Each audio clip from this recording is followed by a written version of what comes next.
So human trafficking kind of just fell in my lap.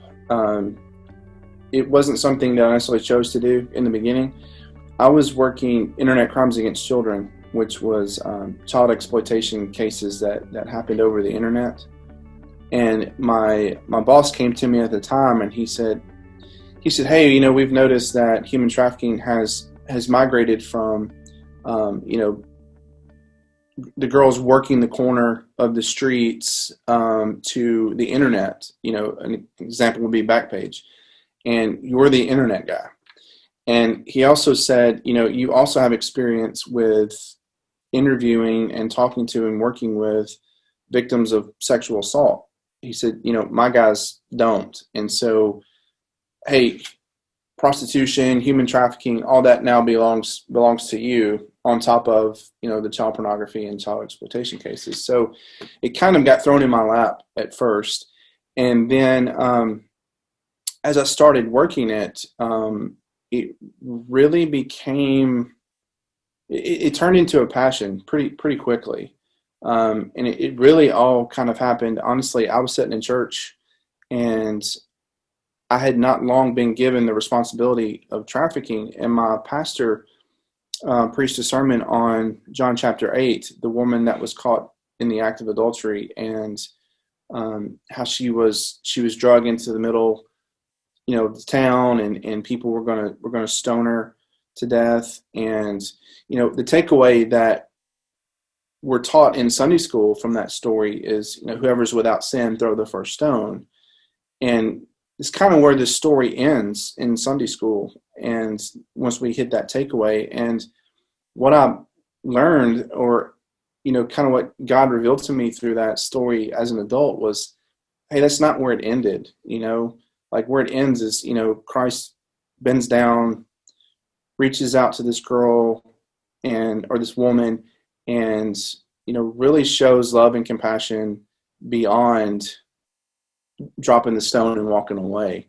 And so that's when it kind of hit me that, hey, these women are victims, and, I've got to do more than just drop the stone and walk away. Like, I've got to take that extra step. And so I saw that actually unfold in front of me when one of the very first rescues we did, the survivor was sitting on the bed in the hotel room, just broken and crying and, feeling dirty, not just on the inside, but the outside, and, embarrassed and ashamed. And I remember sitting down. I had no idea what to say, but I remember sitting down on the bed next to her, and I just reached out and put my arm, around her shoulders.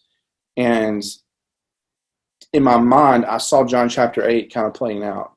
Jesus reached down and wasn't afraid to get the dirt of this woman on him, And what was really cool about that was that she, whether she knew it or not, she saw John chapter 8 in that moment too, because, later on talking with her, she experienced somebody who wasn't judgmental, somebody who didn't look at her and go, "Oh, you're so dirty," and also she experienced a loving touch from a man that didn't want anything in return. It was a safe touch, and that's something she had not felt in a long time. And so, kind of from that moment on, I was like, this is what I'm called to do, and it just kind of went from there. When I left law enforcement back in 2017, and we've stayed with it. Now we do it as a private agency and as a nonprofit, but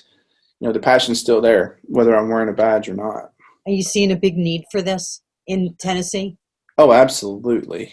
Absolutely. And even in my hometown of Jackson, I was telling someone the other day, people call me all the time that come in from out of town, and they say, "Hey, where's a good hotel to stay in Jackson?" And I really have to think really hard, because there's not many here that we haven't run an operation out of, that we haven't witnessed trafficking happening at those hotels. And so it's really bad, especially with Interstate 40 running basically cuts Tennessee in half, and so it connects all the major cities. So Jackson, Memphis, Chattanooga, all of them. The traffickers just have a circuit, and they go from major city to major city, trafficking these women and children and men. And so um, it's bad nationwide, but I personally get to see it in Tennessee. So can you give me two cases of people that you've rescued or things that you've seen that, the audience would be interested in knowing? Yeah, sure. So I've got two that I'll share today, and they're two totally different types of cases. And one actually does not have a happy ending, which happens, can happen when working these cases. They don't all end happily. The first one, there was a local girl from West Tennessee that had been missing for a few weeks, and we contacted the local law enforcement agency there and asked if we could assist. And I knew the guys there from my career in law enforcement, and so I met with the lead case agent and looked at the case file. And there were some circumstances that suggested that she could possibly be trafficked. So that local agency was they were working the case from the angle or perspective of a homicide, and we were working it from a possible trafficking angle. And we worked on that case for weeks. We hit all the local hotspots where trafficking occurs and made contact with lots of people, interviewed lots of people. We had people that said they'd seen her, 2-3 days ago, 2 or 3 weeks ago. And so we really worked on that one. And turns out she was recovered. She had been killed. We still don't know to this day if it was a result of trafficking or some other reason. They still don't know who did it. And so that was one where it's easy to get discouraged because you always in your mind think, could we have done more? Could we have gone out one more night? Could we have stayed out a couple of hours longer? Could we have talked to one more person that might have known something?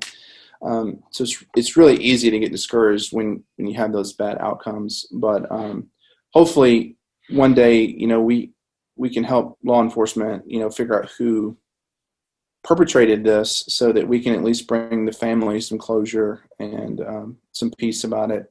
Mm-hmm. The second one is a little different. We were contacted by the survivor, and the survivor had been exploited online for about 10 years by the same perpetrator.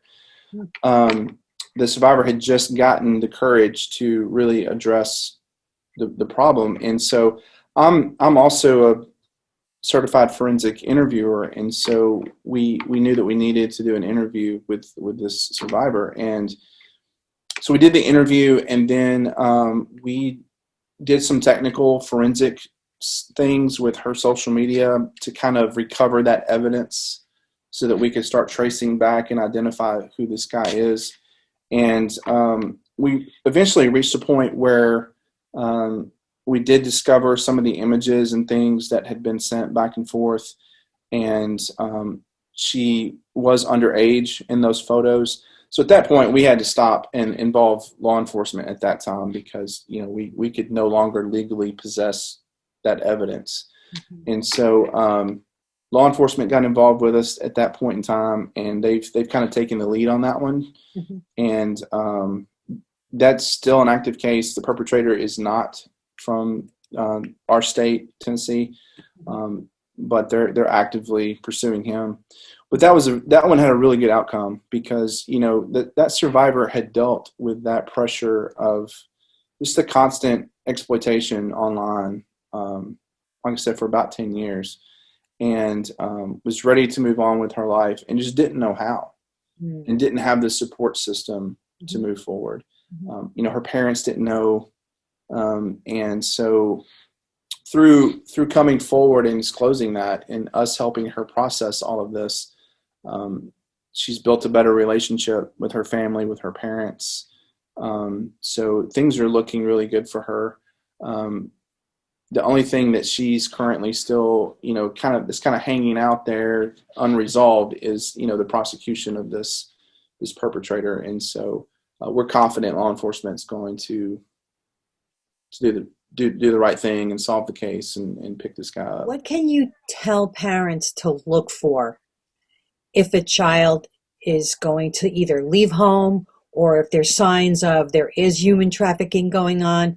Is there anything that you can help parents to understand? So a couple of big things that parents can look for are changes in behavior. And I don't mean little normal teenage changes in behavior. They're kind of 180-degree changes in behavior. So, for instance, if you have a teenager or child that's very extroverted and outgoing and loves to be around people, and then now all of a sudden they're very reclusive.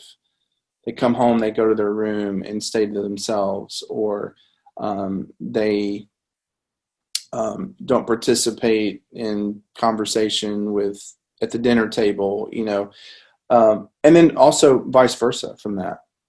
You could have had a very introverted child, and now all of a sudden they're very extroverted. And usually when you see that role reversal, you'll start to see changes in physical appearance. So the way they dress changes. And again, not slightly, radically. These are radical changes. If you see your child with electronic devices that you didn't purchase, or really anything that you didn't purchase, a common technique of grooming, that's the process that we call when the perpetrator or the abuser or trafficker is trying to lure the child into trafficking. They go through what we call the grooming process. And so one of those techniques in the grooming process is providing the child with gifts. So we would see a lot of times where, a child would run away or go missing. And one of the first things we do is we ask the parents, can we search the child's room? And we'll find things hidden all over the room that the parents didn't purchase, whether it be jewelry or a cell phone or some way of communicating with the child that the parents don't know.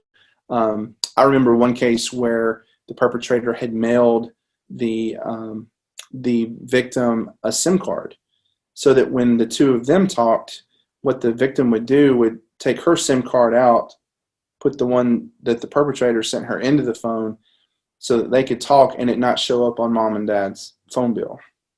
So, these guys are really smart. And but to sum all of that up, very simply, is look for radical behavior and appearance changes in your children. So what should a parent do if their child leaves? I mean, do they have to wait like 24 hours and then contact investigators, or do they contact you immediately, or how does that work? Yeah, so if they're underage, well, first let me say this: if anybody goes missing, contact law enforcement immediately. Now, law enforcement's response is going to be different depending on whether it's someone under 18 or over 18. Under 18, you're going to get an immediate response. I think if they're an adult, it's 24 to 48 hours before they'll do much with that. Mm-hmm. But definitely contact law enforcement right away. And then if you could also choose to contact an organization like 731 Rescue as well as law enforcement, or if you have a similar organization in your community, you can never tell enough people that your child's missing. The more people looking, the better. But yes, certainly don't hesitate to call. The national statistic right now is 1 out of every 6 runaways ends up being trafficked. And so, and the reason for that is it's not necessarily that the child ran away because they had been in contact with a trafficker. They may run away because they're being bullied at school, or they don't like something mom and dad made them do. But when they get out on the street, that's how they survive. Mm-hmm. So in order to eat and in order to have clothing and shelter, someone has to provide that to them, to a 15-year-old that's run away. And that's typically the trafficker. That's usually when they come into contact with with them. Okay. Is there anything that you would like people to know? The number one thing I would like people to know is that trafficking is happening all over the United States. This is not a foreign or third world problem. It is happening here in the United States. It's happening in your state, and it's happening in your hometown, right in your backyard. There's no socioeconomic status that is immune from this. It affects all walks of life. And, matter of fact, the United States is the number one consumer of human trafficking in the world. And so a lot of people don't know that. The more people we talk to, it's kind of a distant problem that's arm's length. They know what trafficking is. They don't like it. They want it to end, but they don't realize how close to home it really, truly is. For more information, go to their website at 731investigations.com.